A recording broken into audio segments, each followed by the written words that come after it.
मन से। यदि हम नियम पर दृढ़ रहें तो मन हमारा क्या कर सकता है? नियम तो परमात्मा देखता है। हम लोग नियम पर दृढ़ नहीं रहते, इसी से हमारे देश की दुर्दशा है। संध्या वंदन तक का नियम जाता रहा है। भजन करने के लिए नियम की बड़ी हाँ, बड़े नियम की आवश्यकता है। तो जैसे प्रातः काल से सायंकाल तक की हर व्यक्ति की अपनी एक दिनचर्या होनी चाहिए।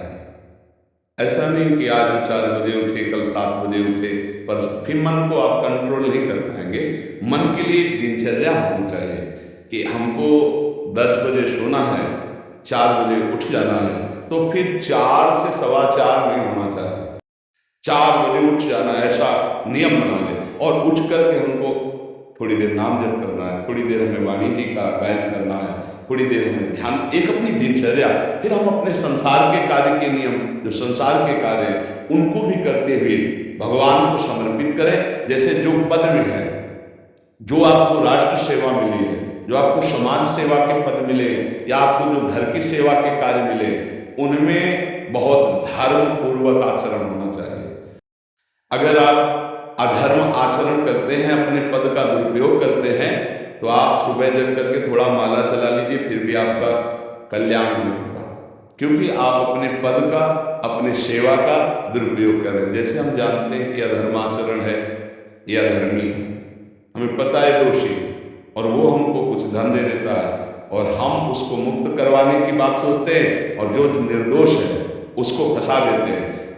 तुम चाहे जितना माला चलाने की कोशिश करो या दान पुण्य करो, वो तुम्हारा अधर्म आचरण, वो अधर्म का धन तुम्हें सतमार्ग में नहीं जाने देगा। नियम लेना चाहिए कि जिस पद में है, जिस धर्म में है, जिस कर्तव्य में है, चाहे कुछ भी हो जाए, हम अपने कर्तव्य से विमुख नहीं होंगे। जितना जब महान है, उतने कर्तव्य महान है। दोनों बातें समझना। जब माला फेरा और इसके बाद बेईमानी, अधर्माचरण, इनका कोई नियम नहीं है कि हमें कैसे चलना है, तो वो माला काम नहीं कर पाएगा, क्योंकि उसका तभी सत्य भाव माना जाएगा माला जपला जब धर्माचरण है। धर्माचरण नियम से बोले, वो बड़े कट्टर नियम वाले हैं, उनको घूस नहीं है, आप उनको भयभीत करके नहीं काम करवा सकते, प्रलोभन में काम नहीं करा सकते। ये हमारी गृहस्थी है ना, तो गृहस्थी के पालन के लिए धन चाहिए, और धन के लिए हम धर्म को आगे रखें, धन को नहीं।